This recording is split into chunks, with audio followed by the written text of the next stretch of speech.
What up, Bugles? I want to welcome you to this video. Okay, let's get straight to the point because today we have a brand new Batman book, and specifically, I'm talking about Batman by James Tynion IV Omnibus Volume 1. Cover price is 125 USD and it has 1040 pages. As the Volume 1 and the title suggest, this omnibus contains the first half of Tynion's run, along with all the tie-in issues for the Joker War event, which is a huge part of the storyline.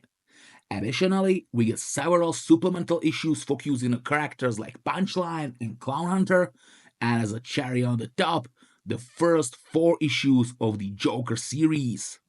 Let's take a look at the cover created by the fantastic Jorge Jimenez, and I must admit, I absolutely love his style.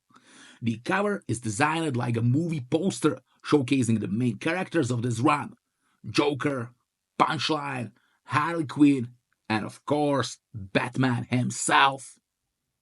The back cover features 6 additional illustrations including Clown Hunter and Ghostmaker, alongside the characters seen on the front. There's also an eye-catching tagline, which I'm sure isn't a spoiler to anyone at this point. Alfred is dead, his city lies broken, Batman must rebuild. This perfectly sums up the starting point of the entire run. For those who need more context, the back cover also includes a story summary, a few words about the creators, and a full list of the collected material in this omnibus. The spine is absolutely stunning, featuring a small Batman illustration at the top, the book's title and a logo in the center, the creators' names below, and at the very bottom, the current DC Comics logo. I have to say, DC has been on fire lately when it comes to the spine designs. I can't recall a single one in the past year that didn't blow me away. Keep up the great work, DC. The book's boards are split between the front and back. The front features a Jokerized Batman, while the back showcases the clown prince of crime himself, the Joker. The artwork is divided by a spine design similar to the one on the desk jacket, through with a different color palette and a background filled with a ha ha ha graphics, which also appears on the front and the backboard art. The opening page of the omnibus features a breathtaking illustration of Batman and Catwoman, once again drawn by Jimenez. This is followed by a credit page listing all the talents involved in the book. After that, we get a table of contents which includes page numbers and details for each chapter. And finally, there's a foreword by Jimenez himself. Tynion took over the main Batman series following the controversial run by Tom King. A run I have a very strong opinions on, but that's a discussion for another time. Maybe when DC finally releases King's run in omnibus format. Since there are many fans of King's Batman, I'm sure it's only a matter of time before it happens. That said, it's interesting that we are getting Tynion's run collected before King's, considering it takes place afterward. In fact, the very first chapter deals with the aftermath of the tragedy that occurring during the City of Bane, the finale of King's run. But that's not the focus right now. What I wanted to highlight is that Tynion and Batman are no strangers to each other. Except of some backup story during Snyder's run and work on Batman Eternal and Batman and Robin Eternal series.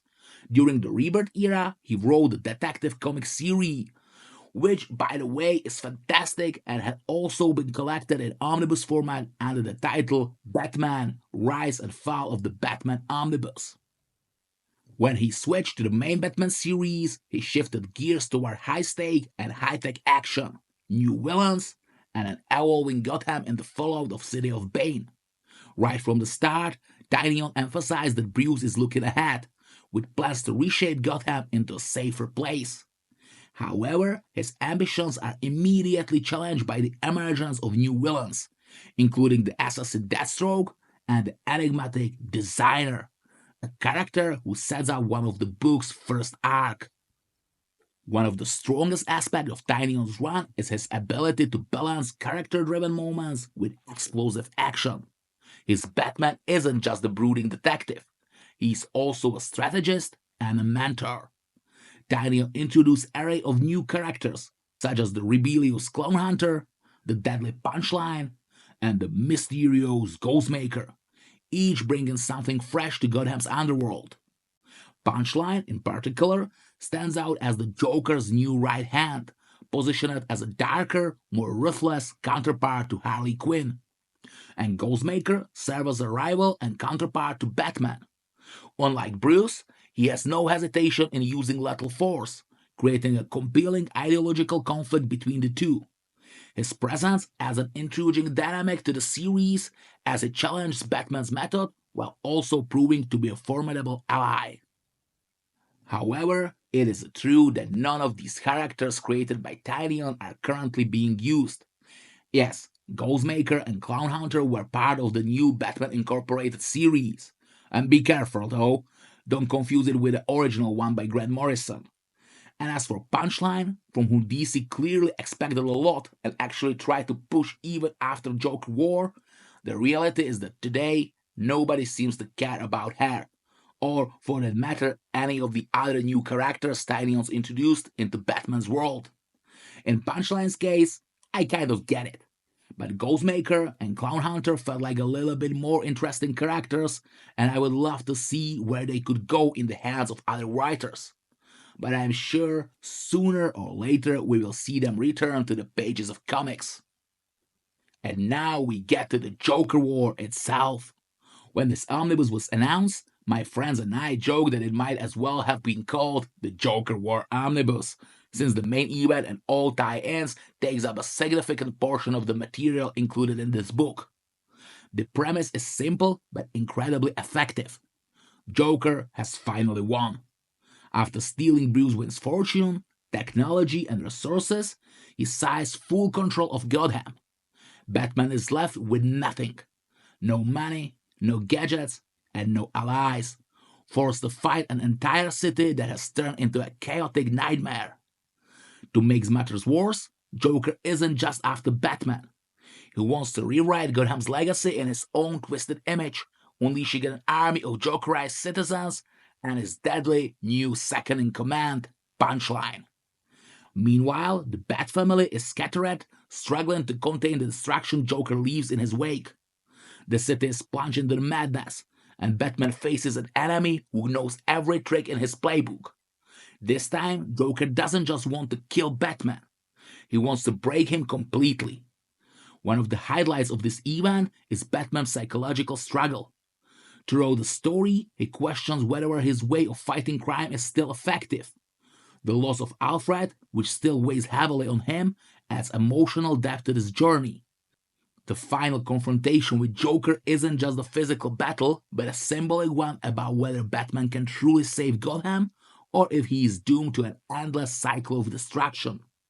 Despite its strong storytelling, Joker War isn't without flaws. While the event is thrilling, it doesn't introduce many groundbreaking ideas. The concept of Joker taking over Gotham has been done before, for example in Endgame or No Man's Land. And while Joker were executed as well, it doesn't reinvent the wheel. To be honest, the entire run feels half-baked to me. It's as if Tynion himself couldn't decide what kind of story he wanted to tell.